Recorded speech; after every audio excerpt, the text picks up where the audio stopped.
Ladies and gentlemen, boys and girls of the YouTube world, CJ Rose is back in the building. Welcome back to the channel.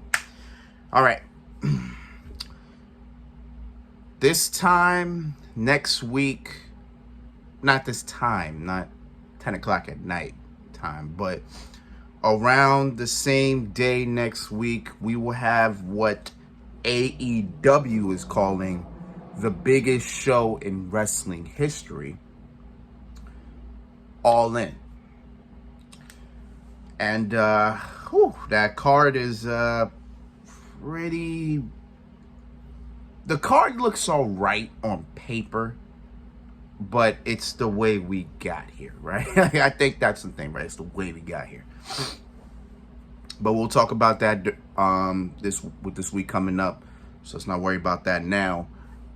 Why we are here is to talk about the main event. Let's preview the main event.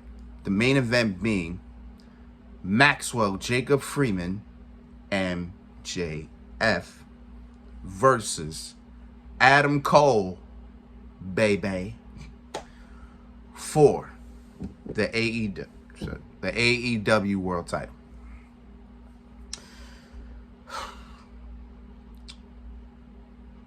Probably out of every match on the card, this is probably...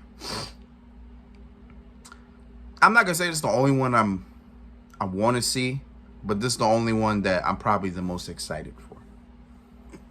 Because if you think about it, out of the last,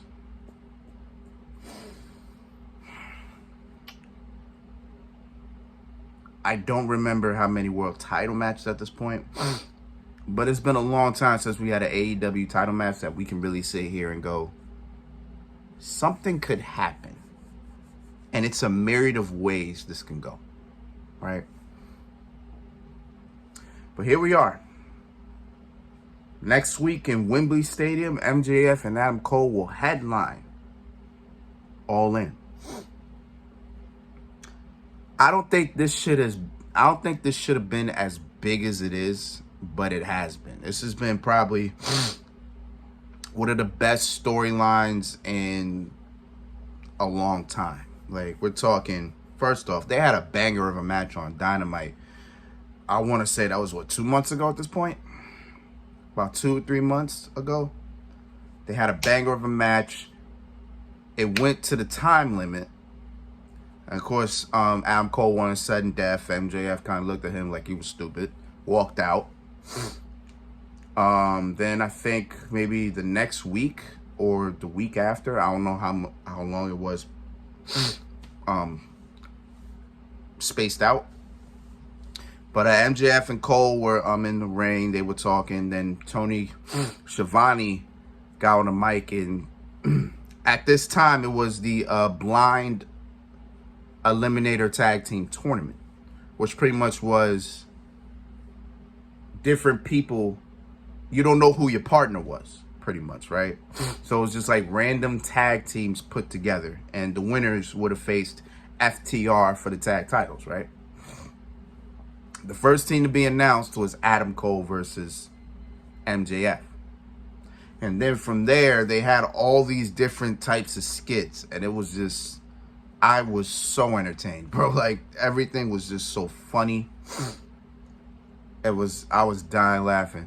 I swear, my favorite is from not this past Dynamite, but the one before it, where they had the promo battle. Yo, MJF told Adam Cole, "You are so pale." What is it? You are so pale and fair-skinned. I don't know if he said something. I don't know how he started. He said, "You were so pale that if this was the 80s, Hogan would have snorted you." Me and my coworker were on the floor, bro. Like, I watched it at work. I watch Dynamite at work all the time. Me and my coworker were on the floor. That was the funniest line, I swear to God, I've heard in a long time, bro. It was hilarious. But regardless of the fact these two were killing it, as a tag team, they really were. They were having some pretty good matches. They ended up winning the whole entire tournament. They faced FTR on Collision. And boom, FTR won. They retained the tag team titles. It looked like they were going to break it up there, but they was like, nah, they're going to continue it. And now, boom, here we are. They're going to headline, supposedly, the biggest pay-per-view in wrestling history. I mean, that's a whole cap of a line. But who am I to correct you? You know what I'm saying? Who am I to correct you? So, here's the thing about this match, right? We're so far in the point of it that anything could happen. We just don't know what. Now, before we even get to this match, these two have a tag team match on the pre-show. Or the buy-in, as you want to call it. As they call it. The 0 hour buy-in, they call it that. But it's initially the pre-show. They got a match on the pre-show versus Aussie Open for the Ring of Honor Tag Team Championships. Now, Aussie Open does have a title defense against the Hardy Boys on Dynamite. And my heart is telling me, let the Hardy Boys win. Because I swear that would be a hell of... it would be a bad match, right? Like Adam Cole and MJF versus the Hardys for the always time. Like, my heart of hearts is telling me, yo, let the Hardys win. But it's not going to happen. But it'd be cool, right? Like, it'd be cool. Why not? But... no, Aussie Open's gonna retain, and they're gonna go to All In to defend those tag team championships against MJF and Adam Cole. When they announced that, which I believe at the same time was exactly 2 weeks ago when I talked about that joke, I believe that was the same Dynamite, I believe. So when they made that match, immediately my mind was turning. Because MJF and Adam Cole could become the Always Tag Team Champions. They can win it. But then they also can't. Like, it can go both ways. Right? But it's like this. If they win the Tag Team Championships, nothing's happening. Like, the main event will go as the main event. Like, MJF probably will retain, and nothing else happens. Like nothing happens. Because then it would just be too soon, right? It'd be way too soon. Like, we just won the tag titles. Now you just turn on me? Like, that's a span of what, 5 hours? Like, that just happens? No. Like, I think if they win the tag titles, nothing happens. Now, if they don't win the tag team championships, then your mind could go everywhere. Your mind could go everywhere.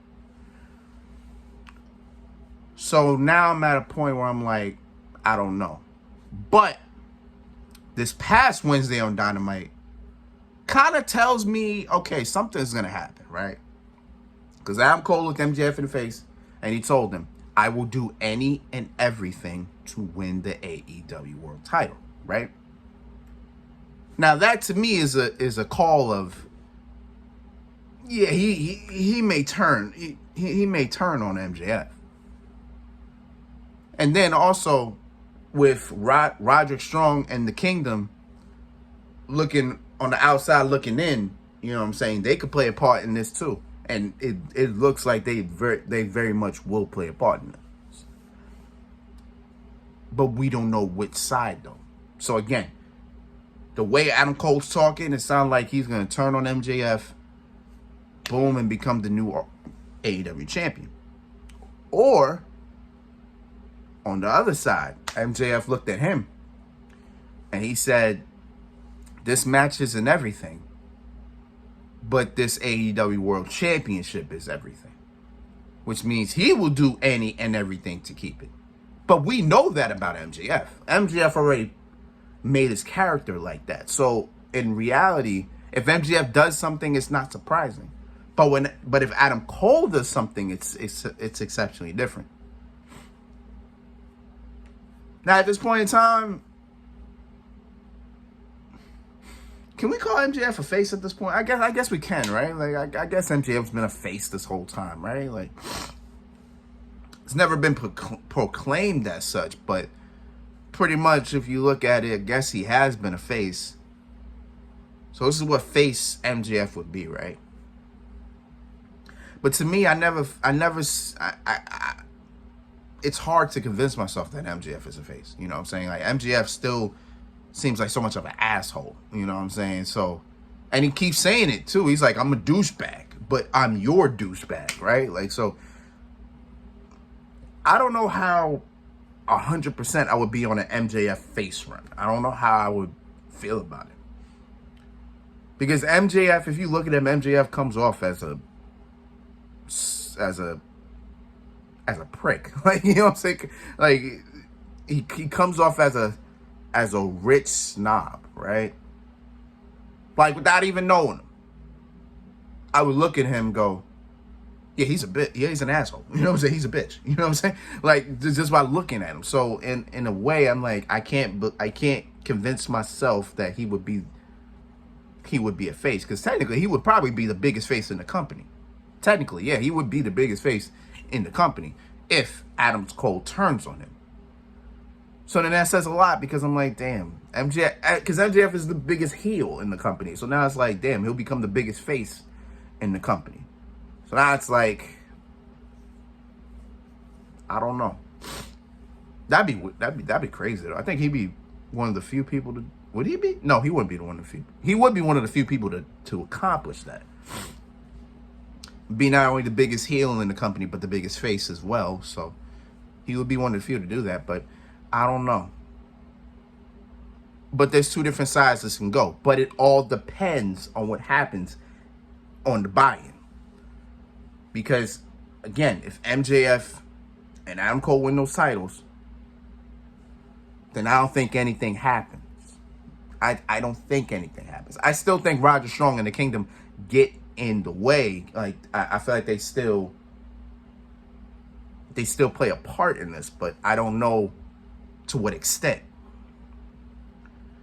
But if they don't win the tag team championships on the buy-in, then I feel like something could happen. Either Adam Cole turns on MJF and then he aligns himself with Roger Strong and the Kingdom, and then Adam Cole and the Kingdom get back together. Or MJF and Roderick Strong and the Kingdom become a thing. And then MJF has another faction again. You know what I'm saying? Like, I don't know. I don't know what happens. Like, it's tough. It's tough. But I love this. This is what I love. If you've been here with me for a while, you know I love the unpredictability. I love not knowing what's gonna happen, because it makes for good TV. Because you can just sit here and just go, okay, I didn't see that coming, but I like it either way. You know what I'm saying? But it gets intriguing. Like when you don't see it coming, and then it intrigues you. Because I think no matter what route this takes, it's gonna be intriguing, regardless. It's gonna be intriguing. But however, if MJF turns on Adam Cole, then it's like, I don't know how intriguing it is, because it wouldn't be surprising. Because like, well, it's MJF. You kind of should have saw that coming. You know what I'm saying? You know what I'm saying? Like, you kind of should have saw that coming. But, who knows? I'm ready regardless. This is the only match I'm really excited for. I mean, I'm excited for CM Punk Samoa Joe. I think that should be a pretty good match. Jericho and Ospreay, I think I should be interested. I think that'd be a pretty good match too. Depending on who is with the BCC. I'm sorry, oh God, I said the BBC. Yo, boy, whoever's with the BCC for Stadium Stampede, I guess we'll see. I'm assuming it's somebody from New Japan. That's what I'm assuming. Somebody from New Japan, whoever it is. What else is on that card? I know the women's championships on the line. Oh, FTR Young Bucks as well. That should be a hell of a match. But we'll talk about it. Again, we'll talk about it. We are doing predictions this week for All In. We will be watching it. Hopefully, I'm up by 12 because the pre-show starts at 12. The show starts at 1. Hopefully, I'm up for all that. I might do it the same way I do. I might do this the same way I do my my WWE reviews. I might, because I found a way to actually watch it on my TV. So that's great. So we'll see. We'll see what happens when we get there. But overall, I'm pumped for it. You already know what it is, man. So until then, it's been Rose, man. Thanks for watching. Thanks for all the love, support. As always, you already know what it is. Well, so here's what's happening the next 3 weeks, right? So next week is All In. The week after that is Payback, WWE Payback, and then AEW All Out. And then the week after that is NBA 2K24. The next 3 weeks are heavy. I got to finish up my playoffs for 2K23. Got to finish that up before 2K24 comes out. Then I do my Hall of Fame speech. And then from there, we're ready for 2K24. So, let's do what we got to do. We started Spider-Man once again. I actually got to post episode 2. Probably post that tomorrow. And yeah. That's what we doing, man. We got a lot to do in these next couple weeks. So, strap in for it. So, until next time, peace, love, 100. Yeah.